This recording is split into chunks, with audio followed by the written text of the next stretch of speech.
अस्सलाम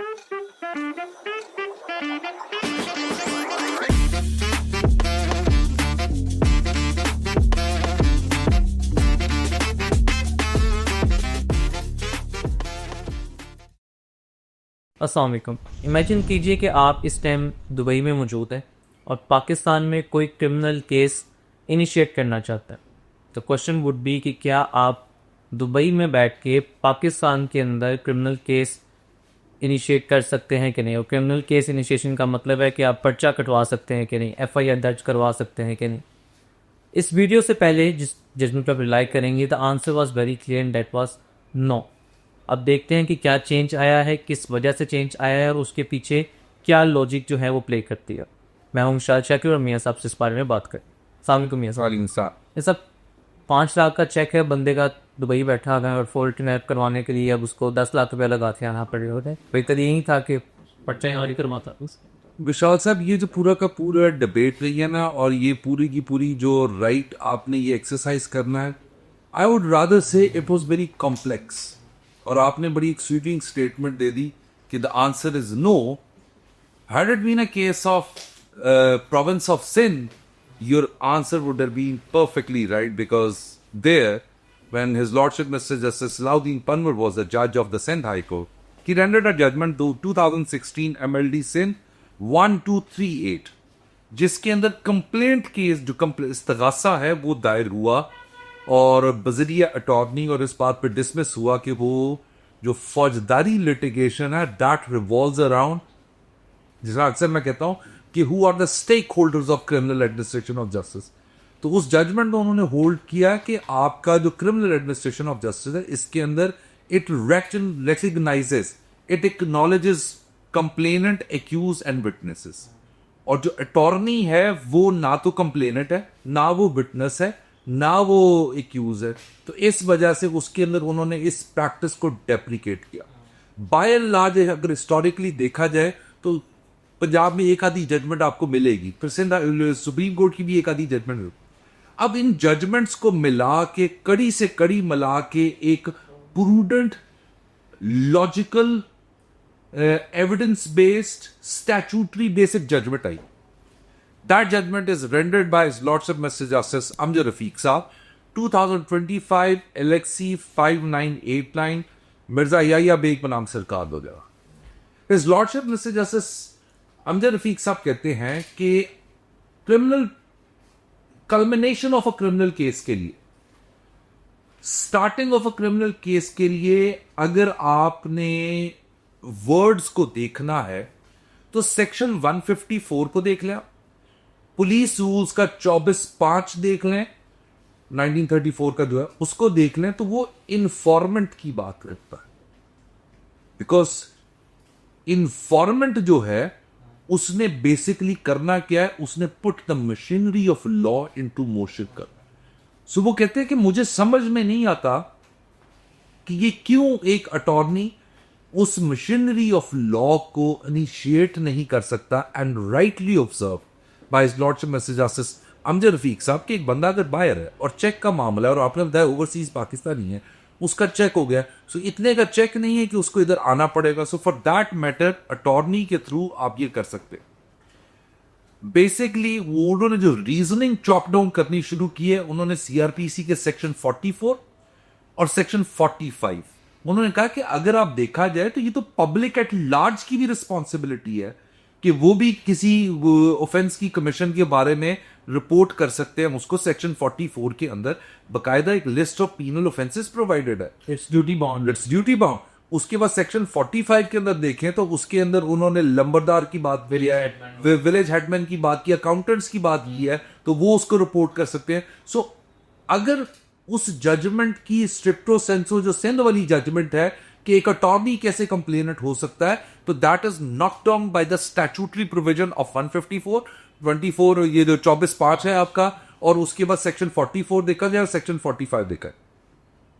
so much so वो कहते हैं कि अगर इस प्रिंसिपल को देखा जाए तो इंडियन सुप्रीम कोर्ट की एक जजमेंट कोट करते हैं, ललिता कुमारी केस, बड़ा इंपॉर्टेंट केस है, 2014 का AIR 2014 सुप्रीम कोर्ट 187, कि इंडियन सुप्रीम कोर्ट ने भी इस चीज को वैलिडेट किया। और आई नो ये हमें भी एक दो दफा प्रॉब्लम आई थी, ये नहीं बाहर से लोग ये इनिशिएट करना चाह रहे थे, तो हमें यहाँ की जजमेंट नहीं बन रही थी, and we were knock down by the Salauddin Panwar's judgement. तो जब हमने इंडिया देखा तो इंडिया में बहुत सारा केस लॉ अवेलेबल था, और इसी प्रिंसिपल के ऊपर था कि ही इज द इन्फॉर्मेंट, उसने इन्फॉर्म करना। अब उधर से रिकवरियां होनी है, उधर से मट्टी खून आलूद होनी है, फर्ज करो किसी का पोस्टमार्टम होना है, फर्ज करो किसी को रिकवरी करनी है, सो वो पुलिस का काम है, पुलिस का काम है, वो उस इन्फॉर्मेंट का काम नहीं है। सो उसने मशीनरी को जैसे ट्रिगर किया, that's how it operate. Further more वो कहते हैं क्या आप कंप्लेंट केस के अंदर भी पावर ऑफ अटर्नी यूज कर सकते हैं कि नहीं कर सकती, और हमें बहुत ज्यादा इस तगासों के अंदर ये प्रॉब्लम आती थी कि आप कंप्लेंट केस थ्रू पावर, अभी आज लाहौर, अभी जिनको इस जजमेंट का नहीं पता, लाहौर आप दायर करके दिखाओ, नहीं। किसी का इस्तगासा बजरिया अटॉर्नी कभी भी नहीं होगा। So that was the problem. अच्छा, वहां पे जो रीजनिंग दी गई है हिज लॉर्डशिप मिस्टर जस्टिस अब जो रफीक साहब से, उन्होंने बड़ी कमाल की 2-3 कंपैरेटिव स्टैट्यूट्स का जिक्र किया। वो कहते हैं कि अगर आप सेक्शन 2 को देखें, power of attorney act of जो आपका है 1882 का, और उसके बाद section 182 of the contract act और सेक्शन 185 ऑफ द कॉन्ट्रैक्ट, इसको देखा जाए तो बेसिकली वहां पे जो प्रिंसिपल का और उसका रिश्ता है, उसके अंदर अटर्नी का, सो उसने अटर्नी ने वो सब कुछ करना है जो उसके प्रिंसिपल ने उसको डायरेक्ट किया हुआ है। सो फॉर दैट मैटर कि पावर ऑफ अटर्नी को इन सेक्शंस की रोशनी में देखें तो that does make a sense. Sir, अभी आपने जो ये बात की, इत्तेफाकन अभी कुछ अर्सा पहले ही उमर साहब के केस में मैंने उनकी रिक्वेस्ट का असिस्ट किया रेसिस ऑफ पीस को इसी प्रोपोजिशन में, और उसमें भी केस ये था कि कोर 89 का मसला था, चेक बाउंस हो गया, जो ख़त्म थी वो इस अबू धाबी बैठी थी। अब जो मेरी लाइन ऑफ आर्ग्यूमेंट्स थी दैट वाज अगेन कि सर इतने का तो चेक नहीं है, जितने का उसको यहाँ पे आने का ट्रैवल का कॉस्ट पड़ जाएगी, तो कंप्लीट जस्टिस के अंदर अटर्नी के थ्रू ये चीज़ हो सकती है। अब जज साहब ने एक लेटेस्ट जजमेंट है लाहौर हाई कोर्ट की पिंडी बेंच की, उस पर रिलाई करते हुए मुझे एक बात बोली। उन्होंने कहा जी आप बताएं कि पर्चा कटता है कंप्लेनेंट का, उसमें मुद्दई का 161 का बयान नहीं होता, अब थ्रू अटर्नी करवाएंगे तो उसका बयान पे क्या होगा। इसका मेरा जवाब था कि सर कोई चीज़ मना तो नहीं कर रही है, ये कोई 161 का बयान लिख लेगा मुद्दई का। अलबत्ता फिर सेकंड उन्होंने एक बात की मुझे, उन्होंने कहा कि उस जजमेंट का हवाला थे पिंडी की जजमेंट का, कि फैक्ट वो होगा जो इंसान अपनी सेंसेस से परसीव करता है। अगर वो परसीव ही नहीं कर रहा है अटर्नी, तो वो एक मशीनरी को इनिशिएट किस तरह कर सकता है। तो क्या ये जजमेंट भी इस बात को कैटर करती है? Yes, categorically. और इसके अंदर वो लॉर्डशिप मिस्टर अमजद रफीक साहब लेके जाते हैं मियां ताहिर बुनी बनाम SHO के 2011 YLR 156N। उसने कहा there is no weight in this argument कि आप वो उसने आके नरेट करना है 22 से 22B की पिटिशन किसने करनी है। यहां पे आप इस कॉन्सेप्ट, उस जो सेंसेस की परसीविंग वाला कॉन्सेप्ट है ना, उसके साथ इसको रिलेट करते हैं। जबकि वो कहते हैं कि अगर आपको देखा जाए तो इनफैक्ट आपकी जितनी भी फौजदारी प्रोसीडिंग्स हैं, ये दो लोगों की, दो एंटिटीज के इर्द गिर्द घूमती है। एक है प्लीडर, एक है प्रोसिक्यूटर। और वो बताते हैं कि इसी का सेक्शन CRPC का 4R आपको बताता है प्लीडर कौन है। वो कहता है pleader use with reference to any proceeding in any court means a pleader for a mukhtar authorised under any law. और अगर इसी के साथ उन्होंने कहा कि दूसरा कॉन्सेप्ट आपने देखना है 4T के अंदर रेडवर्ड सेक्शन 495 ऑफ CRPC, जहां पे आपको बताता है प्रोसिक्यूशन क्या है, प्रोसिक्यूटर क्या है। सो मच सो कि अगर आप सेक्शन 205 को देखो, आप 540A को देखो, so it all does make a sense that proceeding can be conducted through power of attorney, because उसके कॉन्सिक्वेंट के अंदर इन्वेस्टिगेशन होनी है। गवाहों ने FIR दर्ज करवा दी, इस्तगासा दायर कर दिया, उसके बाद तो PWs ने इंक्वायरी के अंदर या प्रोसिक्यूशन विटनेस ने जाके इन्वेस्टिगेशन के अंदर शामिल होना है। So they are the ones who are going to be giving the evidence in a court of law. They will be the one who will be, state ने इस केस को चलाना है, prosecution ने इस केस को उसके चलाना है। So अगर आप legislative mechanism देखो, एक इस जजमेंट के अंदर अमजद रफीक साहब ने एक प्लेथोरा ऑफ जजमेंट्स दिया है, और उसमें वो बल्कि एक और तारिक सलीम शेख साहब की एक जजमेंट का रेफरेंस देते हैं, जिसकी जो कि सुप्रीम कोर्ट में भी अपील हुई, Imran Khan Niazi versus federation of Pakistan, जो ट्रांजिटरी प्रोटेक्टिव बेल वाला। ऑल्दो जस्टिस फारूक हैदर साहब का व्यू ऑल टुगेदर डिफरेंट है विद रेफरेंस टू 498A कि उसका सरेंडर करना जरूरी है, but that's what it is. So this judgement postulates a scenario कि आपने लॉ के अंदर हार्डशिप क्रिएट नहीं करनी, कन्वीनियंस पैदा करनी है. इवन अमजद रफीक साहब की जो जजमेंट हाजिरी माफी वाली, वो इन डिफरेंट सिनेरियो, हम जूरिस्प्रूडेंशियली देखें, हिस्टोरिकली देखें, आपकी हाजिरी माफी होती आपकी क्रोनिक डिजीज के ऊपर थी. उसमें आकर अमजद रफीक साहब ने कहा कि अगर आपकी बाहर मुलाजमत है उसके लिए भी आपको हाजिरी माफी दी जा सकती है, और अगर आपने प्रोसीडिंग में शामिल होना तो कोर्ट के पास इक्विपमेंट, गैजेट्स, लॉ मौजूद है जिसके through electronically you can participate. So is the case here that attorney is the one who's narrating the what is being directed by the principal to its attorney. So attorney को देखें, pleader को देखें, मुख्तार को देखें, so they are the ones जिन्होंने इसको trigger करना है. So it's a very good judgment which has postulated in ease for all those people who are either incapacitated, who are either incapable of coming to the court, who due to any reason, come what may, any reason they can't come to the court, so they can give the attorney and proceed first. हाँ sir, एक question ये भी खड़ा होता है कि जैसे civil के अंदर तो बहुत कन्वीनियंस है कि आप तो मुख्तार खास जो है चीज़ें लेके चल सकते हैं. कई प्रॉब्लम आती है कि जी एविडेंस कैसे होगा. अब मैंने कुछ ट्रायल जो एपिक्सवी थेफ्ट के की है उसके अंदर एसडीओस की बेकसूर जो एविडेंस है वो व्हाट्सएप के ऊपर होते हैं, बिकॉज उनका ट्रांसफर होता है. Yes.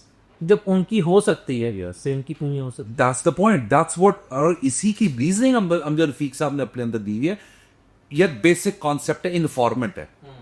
Does it necessarily means that he has to be aggrieved? No. Because the offense is committed against the state.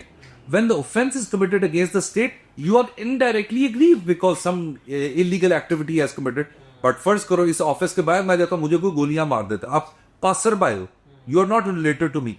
What is your responsibility as a good citizen? To report that matter. When you're reporting that matter, that I saw two people came and they shot the bullet in Ali Haidar's heart, तो they have to lodge the FIR.